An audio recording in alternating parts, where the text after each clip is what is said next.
everyone. I'm Dana Perino along with Emily Compagno, Juan Williams, Jesse Waters, and Greg Gutfeld. It's 5 o'clock in New York City, and this is The Five.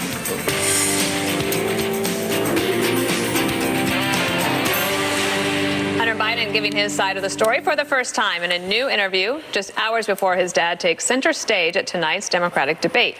After weeks of scrutiny and attacks from President Trump, Hunter admits he used poor judgment in serving on the board of a Ukrainian gas company, but that he has no regrets.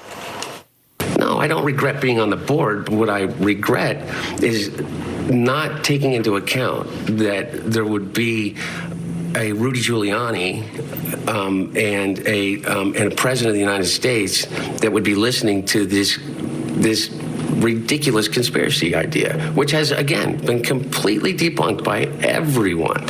So did he make any mistakes? Here's what he said about that. What do you say to people who believe this is exactly why people hate Washington? A vice president's son can make money in countries where your father is doing official government business. Well, I don't know what to tell you. I made a mistake in retrospect as it related to creating any perception that was wrong. And so, therefore, I'm taking it off the table, and I'm making that commitment. Let's see if anybody else makes that commitment, but that's the commitment that I'm making. Hunter was also pressed on what his dad knew about the Ukrainian issue. Did you and your father ever discuss Ukraine? No. As I said, the only time was after a news account. It wasn't a discussion in any way. There's no but to this. No, we never did. All right, so Jesse, the other night, President Trump in his rally said, "Where's Hunter?" And then Hunter is there on ABC. Apparently, this was not coordinated with the campaign. That's what they're saying, that Hunter decided to do this on his own. And for people who think that it was a terrible idea, maybe the campaign wants people to think that. Yeah, maybe. I mean, I don't think that they didn't know what was going on. That's about as plausible as Joe not knowing what his son was doing overseas. ABC put the kid in kid glove treatment here. This was an atrocious interview. Amy Robach, who's a good interviewer, really had a bad day the other day. The core issue was, is the Biden family for sale? And how did Sleepy Joe not know about the foreign influence through his son? And she didn't get to that. She was asking, did you guys talk about your business deals? He said no. She didn't say, hey, look at the photograph. Remember the Nickelback picture? She didn't say, well, why were you guys purposely keeping each other in the dark then? Is it to have some sort of plausible deniability? Or how about when he said, well, I don't think I was qualified to be on the board. And I didn't know anything about Ukraine or about natural gas, but I probably knew more about that than the other people on the board. Well, she could have asked, well, you know, the former president of Poland's on the board, an international investment banker's on the board, Cofer Black's on the board, former CIA. I think you don't know more than they do about Ukraine and natural gas. She never asked, why'd you hire a PR firm to smear the investigator who was probing Burisma? She never asked a follow-up question to this. Why do you think you got the job? Why do you think these foreign entities were given these positions to her? I think she did ask that, and one of the things he said is it confirmed what a lot of people had assumed. When she asked him, did you profit off of the last name being a Biden? And he said yes. Okay, but the point is, why are they giving the job to him? Yes, it's because of his last name, but what kind of influence are they buying with the job offer? And that's why he couldn't answer that. Okay, Juan, your thoughts on the interview? Well, first of all, I thought, Dana and I and Ari Fleischer were talking about this earlier, that it's a strange day for him to come out to make this the news on the day of the big debate tonight for the Democrats, because I guess it heightens the stakes in terms of how his dad handles it tonight. My sense is that Hunter was contrite, and he was pretty honest in saying that, you know what, he's gotten a lot of breaks because his last name is Biden, and he doesn't even know the extent of all the breaks and money that's come his way because his last name is Biden. And he admits that it created a negative perception even if it broke no law. So he said, I think he was very contrite on that level. But by coming clean, Jesse, it seems to me it creates pressure right now on the Trump kids to come clean. Because you have Don Jr., you have Eric, you have Ivanka, who all have huge multinational, global business dealings going on while their dad is in the White House. I think last year the profits were between $29 and $135 million. And of course, properties being sold. The father's never divested himself from the Trump company. But we don't hear anything about it, and they don't speak about it. It seems to me that's the ongoing story. Are you comparing Hunter to John Jr. and Ivanka and Eric? Do you think they're at the same level? What, are you kidding? This is current corruption. What are you? I'm just wondering if you think that Hunter Biden is at the same professional and business level of the Trump children. I see what you're saying.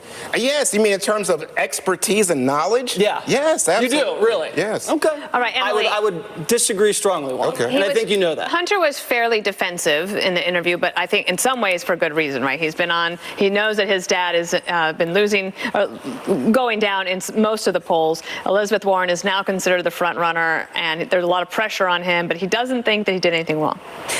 I thought his defensiveness was so palpable. I thought he came across entitled, frustrated. He felt attacked. It was obvious. I thought all of his statements were weak and ineffective for those reasons. And, he parsed his language. He said he regrets the appearance, the perspective of something wrong, right? And the only mistake was not taking into account a Rudy Giuliani or a president would be scrutinizing him. If I can comment for a second on what you were saying, Juan, I think a tremendous difference to me as a citizen is how much the business dealings were intertwined with the state. And I want to take this moment to just point out how intertwined Hunter Biden is with the Chinese state. His attorney came out the other day and said, well, he's stepping down as director of the board and he's received no profit from his stake. But that's not true. What he invested in, his $400,000 and some change investment, gave him control and influence over $1.5 billion in capital over there.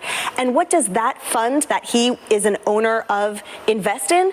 Really sensitive assets, like the state-owned in China nuclear power company and the U.S. Mm-hmm. And the Chinese, that company has reported in their documents specifically that they lure investors who, because they are sons of children of officials, to leverage the network, and he had a 30% stake the entire time. So and also, as Brett Baer pointed out earlier, Greg, you get the payout on your way out. So when you're leaving, who knows? There'll probably be more questions about that. What did you think about his performance, and maybe that of the media? Well, the interviewer. He's clearly no Boy Scout, despite being intense.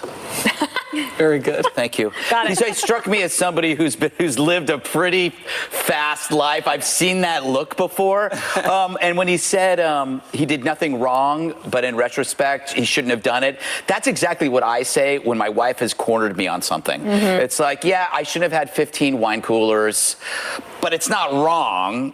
I shouldn't have thrown up at the boss's picnic. But it's like, you're always saying, I did nothing wrong, but I shouldn't have done it. The lesson here is that there is a downside to nepotism. So you get all the benefits, right? You get all the benefits up front, jobs, you get the first class airfare, you get to pick up chicks, all this stuff that Hunter Biden's been doing. But then when the poop hits the fan, you get it all over you. So this was a karma-esque, is that a word? And this is kind of a new thing. It's a golden rule, I think, of the Donald Trump presidency. For every action, there is a powerful reaction.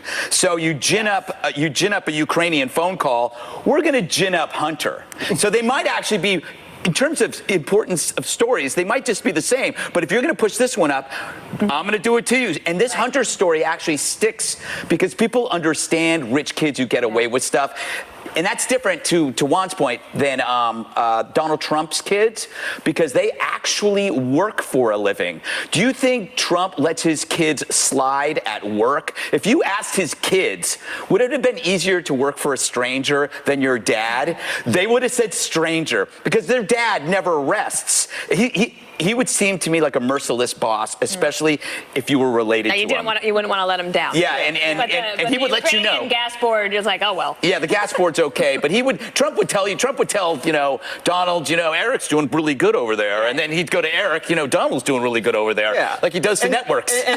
And Donald Trump just got into politics 2 years ago. Yes. I mean, his kids were very successful in the private sector for many, many years, and if you look at the resume of Hunter, I don't know if you've looked at it, Juan, but every single step of Joe's career, This is unbelievable. Hunter was right behind him. When he went out of law school, he went to this big bank, Joe's biggest contributor to his political campaigns in Delaware. Then he went to the board of Amtrak. Then he formed a lobbying company. Well, we'll see Then he if formed an anyone- investment firm with John Kerry's stepson.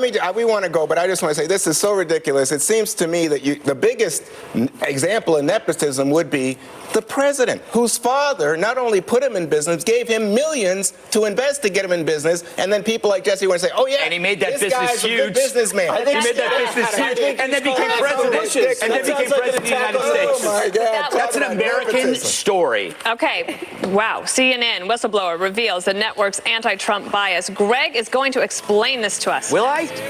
I don't know.